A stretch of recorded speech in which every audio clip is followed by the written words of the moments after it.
But don't stop there. Meron pa. Ang ating topic ngayong umaga na to is a follow-up sa naging topic natin last week, doon sa apat na yon, at tututok lang ako doon sa pinakahuli. At there's more to that na dapat nating tingnan at yung mga pastors natin ay pag-uusapan iba pang mga topic the following week, no?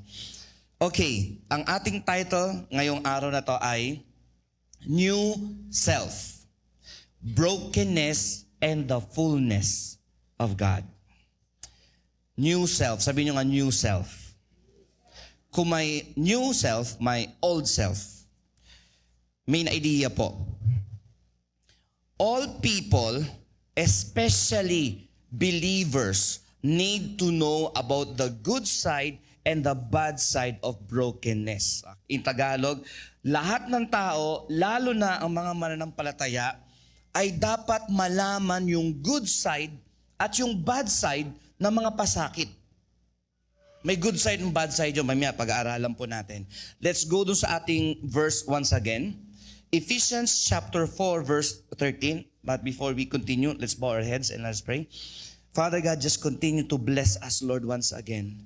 Katagpuin mo, Lord God, patuloy ang bawat isa. At even, Lord, yung mga nanonood ngayon, Lord God, online, mga kapatiran. At even, Lord, yung napadaan lang at nandito ngayon nanonood. Lord, you bless them also. And Lord, hindi ka kayang pigilan ng layo at ng panahon. Kaya Lord, come and let your presence be felt, Lord God, ng bawat isa po sa amin, Panginoon. Lord, come and bring out the new self in us, Lord God, because of your Son, Jesus. In Jesus' name we pray. Amen, amen. Palapakan natin muli ang Panginoon. So, Ephesians 4:13. Until we all attain to the unity of the faith and of the knowledge of the Son of God, to mature manhood. Ito yung gusto natin tutukan. To the measure of the stature of the fullness of Christ. Ang daming laman nun, mga kapatid. And kung mag-word study ka dyan, mamangha ka. That's why in my preparation this week, mga Thursday, Friday pa lang, Thursday siguro, halos buo ko na yung topic.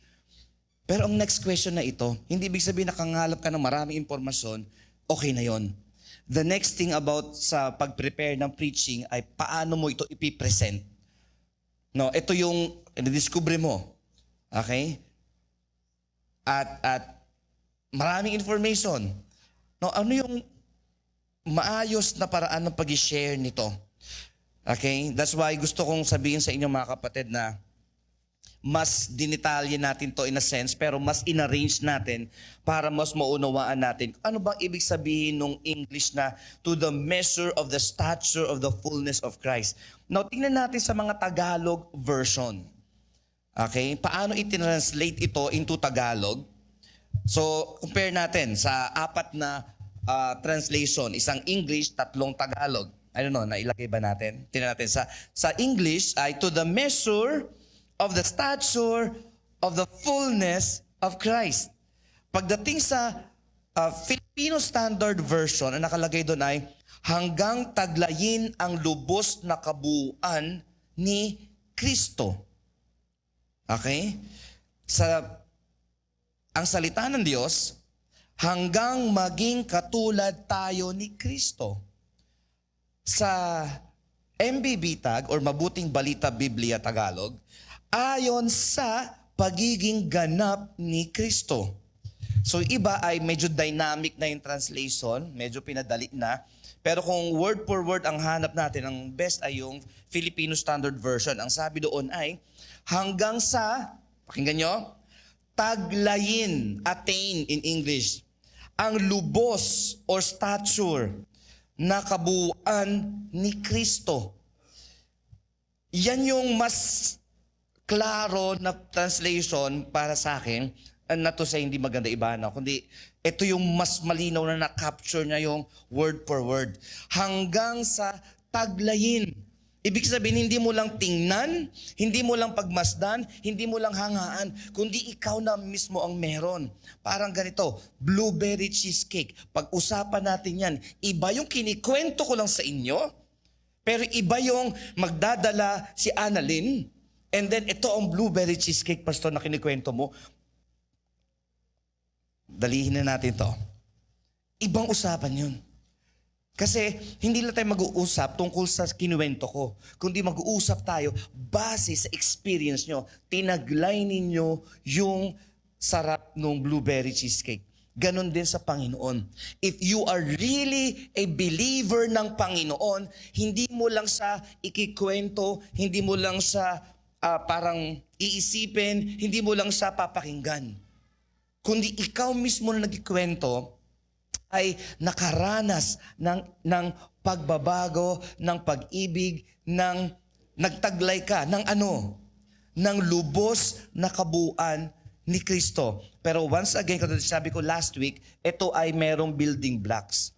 Bago mo ito maranasan yung sasabihin ko sa inyo ngayon, okay, kailangan meron kang nakikipag-unite ka sa mga kapatiran. Unity of the faith.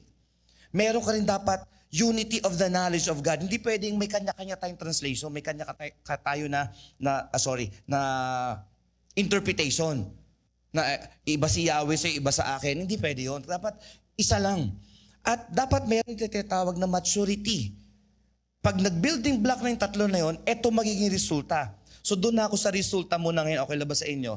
At yung mga pastors natin the following weeks ay mag-explain sa inyo nung papaano marating yon. Kaya inuna ko lang ito. Why? Kasi we need to have the end in mind. Ibig sabihin, ba't ka ba uma-attend? Ba't ka Kristyano? Ba't ka naririto? Bakit ka nanampalataya sa Panginoon? Bakit ka nasa ministry? Dapat may sagot ka doon. Hindi sa, dito kasi doon na ng tatay at nanay ko, wala akong choice. Ito kasi talagang dapat kong gawin. Imbis na mapagkamalan akong backslider, atin na lang ako. Hindi. Those are cheap na reason. Now, puntahan natin ngayon yung word na new self. Ang new self ay yung isang tao na tao pa rin siya, pero ang kaibahan niya, meron na siyang Jesus Christ sa puso, meron na siyang Holy Spirit na nasa puso niya. Nabago siya, maaari hindi on the outside, pero on the inside, meron na siyang pinanahanan na siya. Tama ba yung Tagalog ko? Pinananahanan na siya ng Panginoon sa kanyang buhay.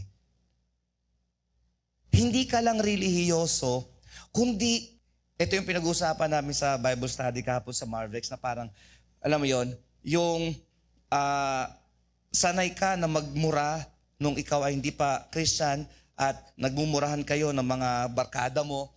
Nung naging Christian ka, napamura ka pa rin, pero meron ka nang naramdamang iba. Parang, pero ano yung sinabi ko? Okay? Yung nakapagsalita ka ng hindi maganda, pero hindi ka payapa after na sinabi mo, ibig sabihin gumagalaw na sa new self mo ang Holy Spirit at ang Word of God. Pero kung nasabi mo yung masamang salita, nasaktan mo yung mga tao, at sabi mo, bagay lang sa kanya yan. Nasa old self pa rin tayo. Ang new self, paliitin natin, malawak din yan, dalawang bagay. Sa new self, may tinatawag na brokenness and fullness. Ang brokenness na ito ay kailangan mo malaman yung good side and bad side at dapat naisin mo, i-goal mo sa sarili mo na kailangan may fullness ako. Kumbaga, from glory to glory, from faith to faith, umaangat ako. Hindi pwedeng pabalik, kumbaga sabi sa Tagalog na tumatanda ng paurong. Naalala niyo, di ba? Ano ibig sabihin tumatanda paurong? Nagkakaedad, tumatanda yung edad, okay? 20 lang siya noon, ngayon 40 plus na, pero yung ugali niya, 10 years old pa rin. Yun ang tumatanda ng paurong. Okay? Yun yung ugali na parang lahat kayo magbago, ako lang ang hindi kasi para masaya ako. Yun yung old self. Yung old self na nasasaktan at nananakit. At hindi sumasarap ang kanya pakiramdam pag nananakit siya, pero since nandun na siya, okay lang sa kanya yun. Brokenness. Now, let's go through. New self, Brokenness and the fullness of God. Tatlong bagay gusto kong i-share sa inyo. Okay? Sabihin ko muna yung tatlong bagay na sabihin ko para mas mabilis. Brokenness, the good and the bad side. How God uses brokenness. Paano ginagamit ng Diyos ang brokenness? At papaano ka bilang isang mananampalataya magkaroon ng tinatawag na pag-maximize. Since hindi mo maiwasan yan, paano yung maximize na lang? Okay, number 1 mga kapatid. Brokenness, the good and the bad side. Define muna natin, what is brokenness? Ito, marami akong nakita, so gumawa lang ako sarili kong shorter version para mas madali. Brokenness is a state of woundedness due to a person's experience of suffering and affliction. Brokenness usually leads to heavy feelings and mixed negative emotions. Kasalanan mo o hindi mo kasalanan, pag may suffering and affliction, yun tinatawag na brokenness. At kapag broken ka, may nararamdaman kang tinatawag na heavy feelings. Parang hindi ko gustong kumain ngayon, Jackie. Nandiyan na ang turon at ang bilo-bilo, pero nakatitig ka lang. Okay, nung Thursday, nag-request ako ng turon, bilo-bilo dumating, pero sabi ko, naku, sarap. Sino sa inyo paboritong bilo-bilo? Ako lang. Okay, sige. Huwag nyo na silang bigyan na ako lang. Bigyan mo, ah. Okay, Ate Alma. Mayroon doon pala. Gusto na. Bilo-bilo. Okay? Paborito mong pagkain, pero pag broken ka, hindi mo makain. Mahilig kang mag-shopping, pero pag broken ka, parang gusto ko lang dito sa bahay. Gala silang lahat. Magagala kayo, okay, dito na lang ako sa bahay. Broken. Yung nanonood ng comedy, pero umiiyak. Yung mga words na dudugtungan. Di ba? Iwan na muna namin. Ikaw, sige, okay lang. Sanay naman akong iwan.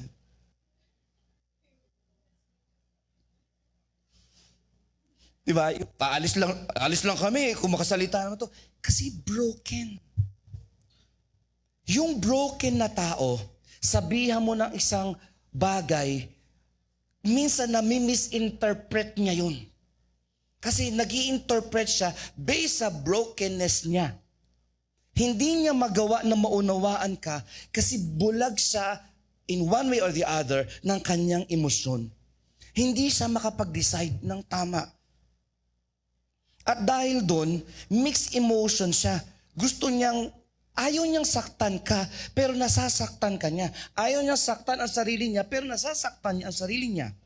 Gusto niyang magpatawad, pero hindi niya magawa. Kasi broken. In that broken state, hindi yan yung, okay, magkaiba yung broken sa depressed o kaya malungkot lang ha. Pag broken, series of events na nangyari sa'yo at naipon lahat ng negative noon, and then nandiyan ka ngayon sa broken na estado. Kung si King David ang pag-uusapan natin, yung brokenness niya, ginamit niya noon sa panahon na lumapit siya sa Panginoon at inalay niya ito sa Lord. So, learn, ang sabi nga rito, nauna ako sa sarili ko. Whether you like it or not, you will experience brokenness. Example, magkapatid kami nung kuya ko. Naglatag yung nanay ko ng hotdog nung bata kami. Tanda-tanda ako ito. Lumingon lang ako. Isa na lang natira doon sa hotdog. Ako ngayon ay mangiyak-ngiyak. Sabi ko, ba't isa lang yung hotdog? Yung kuya ko, habang kinakain niya yung kanin, naglilitawan yung mga hotdog. Nasa ilalim na nung kanin yung hotdog. Na-broken din ako minsan nung panahon na taghirap talaga ang buhay namin at naghain yung nanay ko ng tuyo. Kinuwento pa to ng nanay ko kay Grace nung mag-girlfriend pa lang kami. Sabi ko, pati yung ba namang ikwento mo? Nasabi ng nanay ko, naku, yung anak ko umiiyak yan pag pinapakain ng tuyo nung bata siya. Ngayon, pakainin mo ko tuyo, may sinangag? Aba, tara. Okay? So, awang-awa ko sa sarili ko. Sabi ko, Ang nasa isip ko nung time na yun, pang mahirap yung pagkain ng tuyo. 8 years old lang ako nung mga kapatid, kaya unumaan niyo ako 8 or 7. Hindi ako pwede kumain yan. Nasa abroad ang tatay ko, hindi ako pwede kumain. Parang awang-awa ako sa sarili ko. Pero hindi ako umaangal sa nanay ko, pero nakita na ako nanay ko lumuluha. Okay? Kaya sabi niya, tinuruan ako nanay ko, anak, ang tuyo, hindi pagkain pang mahirap yan. Maski mayayaman kumakain yan. Oh, sabi ko talaga. So tinuruan ako at later on, mga after, I don't know, may pas pang panahon, kumain na rin ako. Pero I felt brokenness nung time na yun. Nung ako ay nursery, na I don't know kung pang ilang days ng pasukan na yon, nasundo na lahat ng mga classmates ko. Ako na lang ang hindi sinusundo. Nandun ako parang nuno sa punso ako na parang may tambak na buhangin doon sa school namin, sa Eastern Valley. Nakaupo ako doon sa tuktok. Nakaganon lang ako. Tapos yung kuya ko biglang dumating na nakabike. Tuwan-tuwa na ako. Pero I felt broken. Sabi ko, ganun pala yung feeling na naiiwan ka. And of course, mga bata pa yun. Hindi man natin gusto yon, mararanasan mo.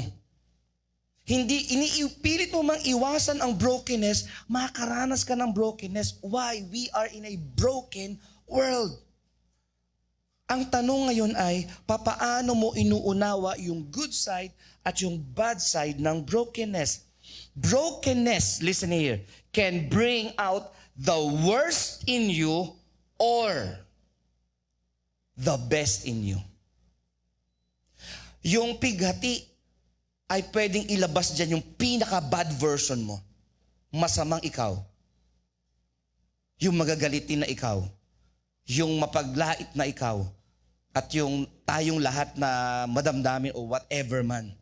Or yung affliction mo na yon or yung pighati mo na yon ay maglalabas doon yung best sa'yo.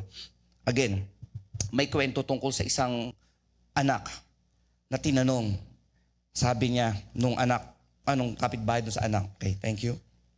Sabi sa kanya, bakit hindi ka naging lasenggo?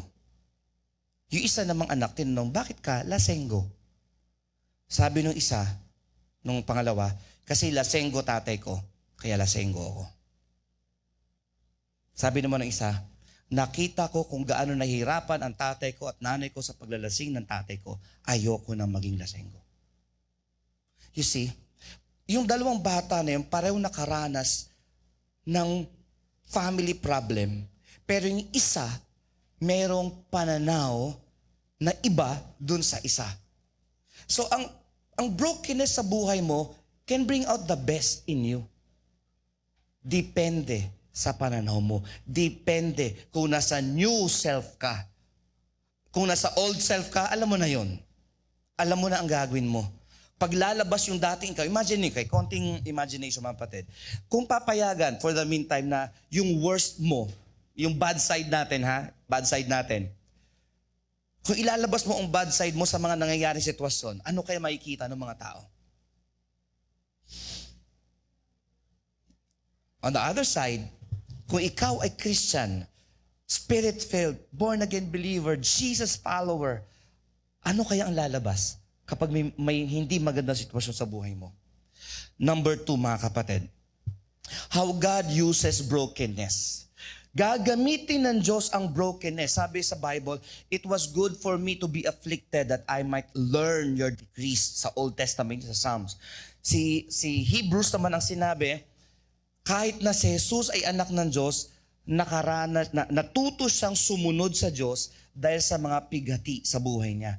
Though Jesus was a son, He learned obedience by His suffering.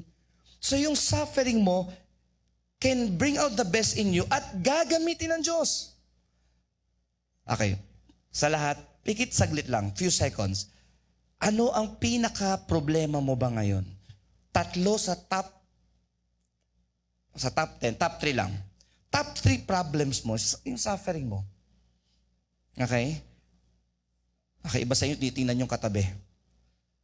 Parang siya ata. Hindi. At habang iniisip mo yon, at habang nasa isip niyo po, tingnan natin kung anong mensahe ng Diyos sa'yo ngayon. So how God uses brokenness? Number one, tingnan nyo. Ito, maraming Christian, maraming tao ayaw nito. To break you in order to reveal your pride, other sins, and weaknesses. Yung mga pighati na nangyayari sa atin, Brel, hahayaan ng Diyos na mangyari yun. Hindi dahil sa hindi ka niya mahal, Daddy. Kundi ang gusto niya dyan, i-reveal ano yung laman ng puso mo. Dahil kung anong laman ng puso mo, lalabas yan sa bibig mo at gagawin mo yan. Example, alam na alam yan ng kalamansi. Pag ang kalamansi, hiniwa mo at piniga mo, anong expect mo? Maasim. I-try mo na hiwain yon, pigain ang kalamansi at itapat sa bibig mo habang nakanga ka. Mukasim talaga. Tanong, ang kalamansi ba ay umasim nung hiniwa at piniga? O before pa siya hiniwa at piniga, maasim na siya? Okay. Number 1. Number 2. Yes. Number 2. Hindi siya umasim dahil hiniwa mo siya at piniga mo siya. Maasim na siya before siya hiniwa. Dali natin yan sa pagiging tao natin. Sa pagiging tao natin, ang affliction, ang suffering,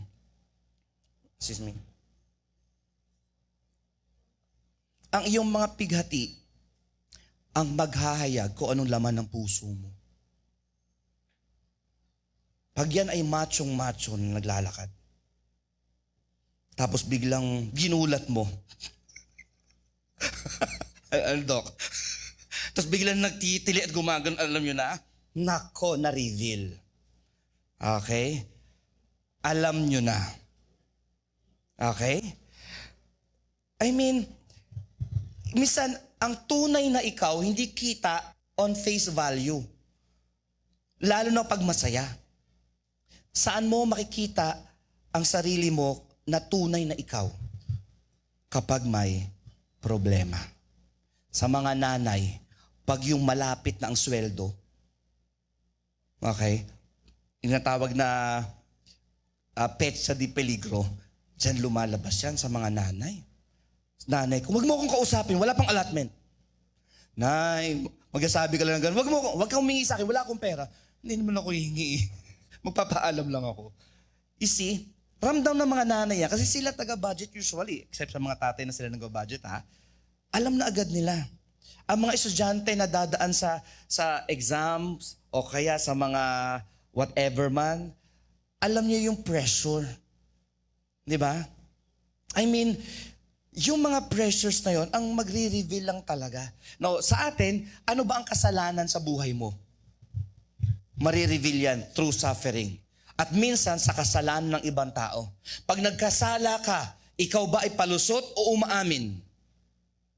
Diyan marireveal. So ang brokenness, either kagagawan mo o kagagawan ng ibang tao. Yung kagagawan muna natin. Nagkasala ako. Okay? At kinoconfront ako ng Panginoon lang muna. Ako ba ay mag-repent sa Lord? Pag may kumakausap sa akin, pastor, kausapin mo muna yung kapitbahay ko, siya ang magbago. Or sasabihin natin, katulad ni David, nung kinonfront siya ni Nathan, you are the man. Ang sabi ni David, I have sinned. Wala na siyang palusot. Nung una, medyo. Sa buhay natin gano'n mga kapatid, yung kahinaan mo sa church, ito pa.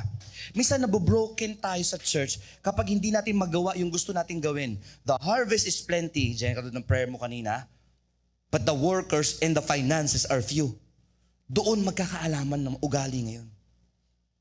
Pag yung ministry na nag-request, tapos sabihin natin, naku, pwede mabaan mo yung request mo. Lower. But wag na lang kaya. Pwede, mas maganda. Okay? Doon marireveal. Mga kapatid, listen here. Ang brokenness ay papayagan ng Diyos na dumating sa buhay mo, hindi para parusahan ka, kundi para malaman mo. Kaya balikan natin sa main idea. para malaman mo yung good side mo at yung bad side mo. At yung brokenness ay gamitin mo not for your bad side, but for your good side. Okay, balik natin to sa kanina. How God uses brokenness, under nun, to give you the chance here. Nako, listen here mga kapatid. To give you the chance to surrender yourself to God and to His will. Pag ikaw ay nalolungkot at nalolombay, it's either na magmukmuk ka dyan at kumanta ka ng She Loves Me, She Loves Me, sana dalawa ang puso ko, or ikaw ay magpapatugtog ng Christian song at sasabihin mo, you're worthy of it all. For from you are all things, and through you, tama ba lyrics ko? Are all things. Lord, in my brokenness, you deserve the glory.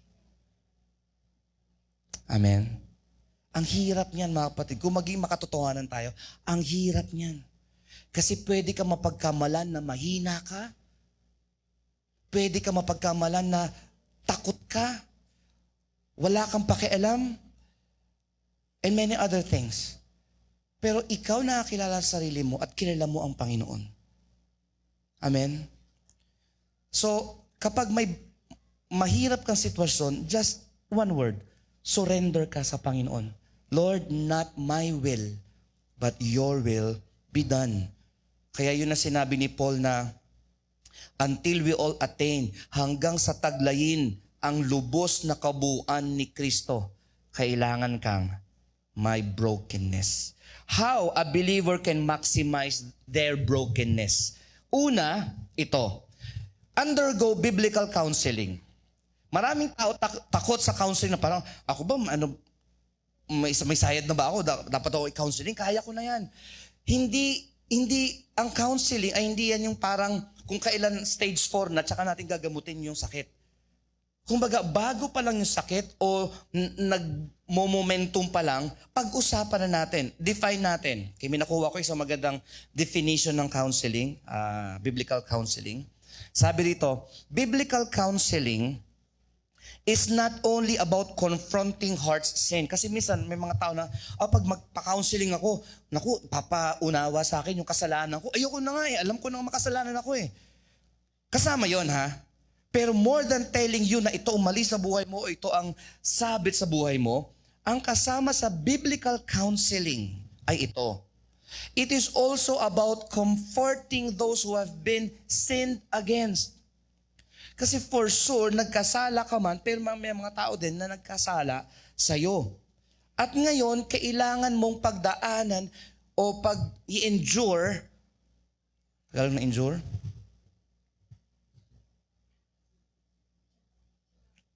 Okay, question mark na lang muna yan. Kailangan mong pagtiyagaan, kailangan mong pagdaanan yung suffering na yan kasi no choice ka. Di ba? Katulad ng kahapon, pinag-uusapan din namin. May isang trailer truck na malaking-malaki na, 16-wheeler. Biglang sa intersection, may lumitaw na motor at pumasok dun sa gitna na. Lampas na yung trailer, pumasok sa gitna nung sasakyan na yon at you know the story. O kaya yung isang sasakyan na umakyat din ng skyway at hindi lang umakyat ng skyway, two wheels siya, nag-skyway siya. Tapos counterflow pa. Yung mga nakasagasa na yon, nakulong. Nag-suffer sila sa kulungan. Hindi sila nag-violate ng kung ano-ano, kundi nag-drive lang sila at biglang may kamote driver dyan. And then what happened? Nag-suffer sila. Dahil ba may ginawa silang mali? Wala. Kaso nga lang, since tayo ay nasa fallen world, kahit hindi mo kagagawan, magsasuffer ka. Makakaranas ka ng suffering. Huwag mo sisihin ang Diyos, Lord, okay naman ako, ba't ganon? Hindi. On a bigger picture, mga kapatid, may dinidil sa'yo si Lord, binibreak ka ni Lord. Ikaw na nakakaalam kung saan yon. Next po, paano ka mag-maximize? Learn together about mental health awareness. Siguro mga 7 years ago, I don't believe in any psychology or mental health, whatever. Sabi ko sa mga mahihinang tao yan, kailangan isipin nila na kaya nila, ba't ganyan? Okay, in a way, may pride ako doon. Pero na-discover ko, Especially nung pumasok ang pandemic at lalo ko siyang inaral at it so happened din na i-share ko sa church later na invite ako sa mga mag-talk dyan. At lalo ako nag-research at even yung DMZ na book ni Jed ay pinagbabasa ko at nanonood ako ng Christian counseling na in favor sa psychology and psychiatry at nakita ko mga kapatid, ang mental health, hindi ibig sabihin mentally retarded ka. State yon kalagayan, are you mentally healthy or not? Now, science yan. Pero bago na-discover ng science na may depression and anxiety at lahat-lahat, yung Bible nagsabi na niyan, come to me all of you are weary, okay, kayo nabibigatan at napipigati, at bibigyan ko kayo ng kapahingahan. Ang goal ng counseling, especially biblical counseling, ay i-comfort yung tao, kasalanan niya man o hindi, i-comfort siya at bigyan siya ng magandang direction sa buhay kung makikinig siya. That's why, mga kapatid, those 7 or 9 years ago, nung ginrab ko yung katotohanan, hindi. Ang mental health ay hindi gawa ng demonyo. Ang mental health ay na-discover ng mga scientists, especially on the area ng psychology, na may ganitong estado, pero limited sila. Kasi yung fullness, again, fullness ng pangunawa mo, ba't ganyan ang ugali mo, ganyan ka, pag may problema ka, bakit ka nakabulyaw agad, kapag may problema ka, nanahimik ka lang, or whatever man ang reaction mo, dahil yan sa iyong personality and attitude at brokenness na naranasan mo. Di ba? May mga tao, galit sa leader, galit sa figure ng leader or tatay. Yun pala, nakaranas siya ng negative na mga events sa tatay niya. Hindi niya tinatanggap, pero nagagawa niya at the back of his or her mind, ayoko sa mga leaders dahil tatay ko leader, hindi maayos ang tatay ko, wala akong believe sa kanya lahat. Pero minsan may mga tao na hindi aamin. Sa biblical counseling, lalabas yan doon. May father issue ka, Brad. Kaya meron kang hatred sa mga kalalakihan o sa kababaihan. Pag na-point out yung mali sa buhay mo in biblical counseling, mga kapatid, especially sa mental health at spirituality, pagsamahin mo ngayon mental health and spirituality, bonggang-bongga, Bril. I tell you, parang na times 3 ang aking pananaw sa mga tao at sa sarili ko nung pinagsama ko yung mental health at yung spirituality. Dati puro spirituality lang ako, ito sa demonyo yan, or I don't believe that. Kasi may mga hindi naniniwala sa psychology. Pero nung tinignan ko, itong konting revelation ng psychology, itabi mo sa ganitong revelation ng Bible, masabi mo na, yung na-discover ninyo, galing yan dito. Si Nebuchadnezzar, anong problema niya? Nagkaroon siya ng nervous breakdown. Yung mga inaalipin ng masamang espiritu sa Bible, sa New Testament, mayroong schizophrenia ang iba. Why so downcast, O my soul? Put your hope in God. Si David nakaranas ng depression. Napunta sa kuweba, hinahabol siya nung pinakamakapangyarihang tao sa Israel para patayin siya. Siya nagtago sa sulok. Anong naranasan niya? Lahat ng yon ay mental state nila. Kapag sinabi mo, hindi, wala yan. Hindi yan, mag-pray ka lang, mag-fasting ka lang. What? May minsan, dati yung style ng counseling ko, na minana ko lang, naku Brad, kailangan ka mag-pray. Mag-fasting ka din. Short of saying na, kailangan mag-pray ka ng 50 ka ba Ginoong Maria at 15,000 na Ama namin. At all good ka na. Pag nasabi mo yan, all good, pag kinulang ka ng isa, ay, mali, ulit-ulit. Hindi quick fix yun. Even sa mga mag-asawa, nako, I tell you, hindi ibig sabihin pareho kayong Christian, okay na kayo. Kapag yung brokenness mo ay hindi mo na-handle ng tama, at sasabihin mo lang, ganito kasi si Lord, ginawa niya akong ganito. Nako, you're believing yung kasinungalingan ng dyablo na wala ka ng improvement. Hindi mo mararating yung to the fullness of the to the measure of the stature of the fullness of Christ. Nawawala yung maturity, nawawala yung knowledge of God, nawawala yung unity of faith. And what do you get? Immature believers. Next po, I-compare natin yung Ephesians 4:13 at 2 Corinthians 1:8 yan. Sabi sa Ephesians 4:13, nabasa na natin yan. 1 Corinthians na. For we do not want you to be unaware, brothers, of the affliction we experience in Asia. Isipin mo, kung maging Christian ka ba, wala ka ng problema? Pag naging Christian ka, dadami problema mo. Ano lang. Bago kayo pag dadami ang problema mo, hindi dahil sa dumami ang problema mo, kundi hindi mo napansin na marami ka palang problema. Dati hindi problema sa'yo yung masamang ugali. Kasi ganyan ka na. Nung naging Christian ka, sama pala ng ugali ko. Problema. So si Paul, nakaranas sila, hindi lang siya, ng affliction. Ang tanong, nag-give up ba si Paul dahil minaranasan siyang problema? Luis? Hindi na ba siya nagpatuloy bilang Christian? Kasi may mga Christian na hindi mukhang Christian.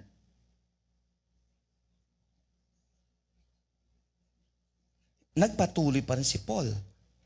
At may mga mukhang Christian pero false teaching ang daladala, in-identify niya. Kaya yun yung unity of the knowledge of God. Tuloy natin mga kapatid. Next, develop a biblical perspective. According sa Romans chapter 5 verse 3, tingnan niyo po, meron ba tayo dyan? Yan. Not only that, but we rejoice in our suffering. Ang sabi ni Fede Aguilar, tawanan mo ang iyong problema. Ang sabi ng Bible, rejoice in our suffering. Magkaiba ho yun. Pag kinanta mo yung tawanan mo ang iyong problema, pakisama yung tumatawa siya doon at tingnan mo ang sarili mo sa salamin. Tawanan mo ang iyong... Tapos, di ba, may ha something doon. Tingnan mo ang sarili mo sa salamin habang ginagawa mo yan.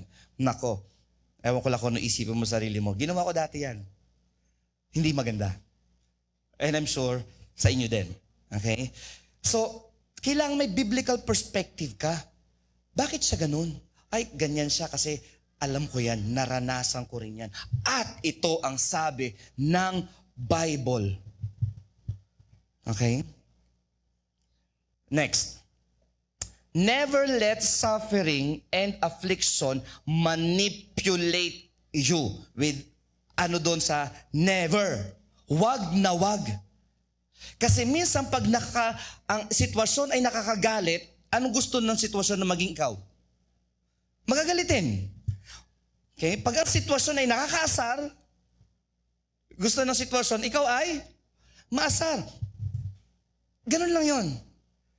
So kung sitwasyon tinatawag kang maging asar at mawala sa hulog, be in control. Okay? Amen ba? Brethren, listen here. Listen very carefully, mga kapatid. Ang pagiging Kristiyano is about the fruit of the Holy Spirit. Love, joy, peace, patience, kindness, goodness, gentleness, faithfulness, and self-control. Nung natanggap mo ang Holy Spirit, package deal, meron ka na nun. Okay? Next po, mga kapatid. Grow, ito. Pakinggan, okay, basahin natin sabay-sabay. Okay, 1, 2, 3. Grow.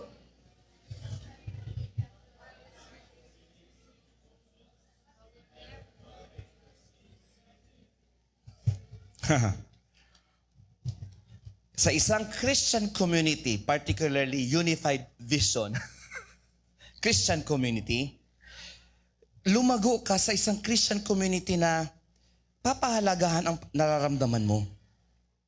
Asar ka? Sige bro, okay lang yan. Nakakaasar naman talaga eh. Nalulungkot ka, Jackie? Okay lang, nakakalungkot naman talaga eh. Huwag mong pagbawalan yung lungkot. Huwag kayong pupunta sa church ng malungkot. Dapat masaya, ha? Ganon? Eh, malungkot ako ngayon. Pero gusto kong pumunta sa church. Pwede ba akong pumunta sa church? Hello? Hi. Hi. Pag ako malungkot, sa church masaya, hindi na ako pwedeng pumunta kasi malungkot ako. May kasalanan ako. Banal ang nasa church. Tingnan mo ang katabi mo. Hindi ako pwedeng pumunta sa church. Tama?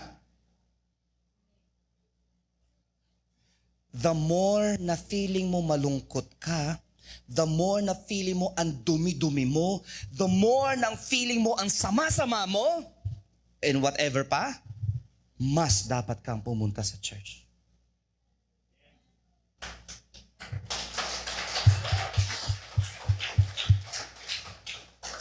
May mga tao, judgmental sa iba at lalo sa sarili. Hindi ako magko-communion ngayon kasi ang masama ako eh. Okay? Ang tanong ko ay, gaano ka ba kailangang kabuti para mag-communion ka? Gaano ka ba kabait muna bago pumunta sa church? Okay? Dapat yan, pastor, di pupunta yan sa church. Kasi masamang tao yan. What? Sabi nga ni Jesus Christ, di ba? Sabi ng Bible tungkol kay Jesus, He is a friend of sinners. In the church, yung emotions mo ay i-value natin yan. Hindi ko sasabihin sa'yo na, malungkot ka? Ay nako, alam mo, pag Christian, dapat hindi na malungkot. Saan sinabi sa Bible na kapag malungkot ka, ay hindi pinapahalaga ni Lord ang lungkot mo? Nako, ako ngayon ay nasa Psalm 115 na, lalo ko na-realize kung gaano pinahalaga ng Diyos ang emosyon natin. Pero don't stop there. Read along. That values your feelings and emotions, but will never tolerate your sin and negativities. Yeah, bro, tanggap natin na ikaw ay naasar. Pero yung ugali mo dahil sa pagkaasar mo, hindi dapat yan. Pero okay lang maasar. Okay. Pero yung reaction mo, yan ang dapat i-correct. Kahit tama ang intention mo, pero mali ang ugali mo or ang reaction mo, hindi na-validate ang iyong maling ginawa. Kasi mali yan. Malungkot ako, pastor, kaya ako muna ay nagkaroon ng mabuting usapan. Not good. So, nandiyan ba kayo mga kapatid? So, in this new season, i-wrap up ko lang saglit. In this new season, okay lang na may mga emosyon ka na negative. Pero, magtulungan tayo na sa ating brokenness, ma-validate natin ang bawat isa, pero hindi natin ito tolerate ang kasalanan. Okay? Amen ba? Kung mali, mali. Pero hindi dahil sa mali ka, hindi ka na Christian, babawiin ko na ang salvation mo. Hindi ganon. Kundi kung ikaw ay magiging humble and teachable, may pag-uusapan tayo. Pero kung magmamatigas ka, the easy way or the hard way, tuturuan ka ng Diyos. Gagamitin ng Diyos ang affliction. Papadalan ka, hindi mo pinansin. Papadalan ka ng mas matindi. Hindi mo pa rin pinansin. Papadalan ka ng mas matindi. Until nasabihin mo, Lord, I have sinned. At kailangan ko magpakumbaba sa'yo. Sometimes, discipline is a form of, affliction is a form of discipline ng Panginoon. So wag natin ang alam natin lahat ng bagay. Learn, submit, surrender, be broken, and at the same time, i-goal mo na maging full ka in Jesus Christ. In conclusion, mga kapatid, brokenness is inevitable. Wala kang choice. Nangyayari yan. Hindi yan maiiwasan. Because we live in a fallen world. However, God uses brokenness, especially in the life of a true believer, in order to bring out the new self that is able to carry the fullness of Christ. Brokenness is a time for healing. So broken ka ba? Magpagamot ka sa Panginoon. Be humble, be teachable, worship the Lord, serve the Lord, love your family, accept one another, but don't tolerate sin and disobedience sa Lord. We will do communion ngayon, mga kapatid, and as we do this, let this be a sign ng ating pagpapakumbaba sa Diyos. Lahat tayo broken. Financially, emotionally, minsan spiritually din, minsan sa mga relationships. Pero brethren, hold on. Dahil may plano ang Panginoon at i-heal ka ng Panginoon. As we stand up mga kapatid, i-distribute na po ngayon yung ating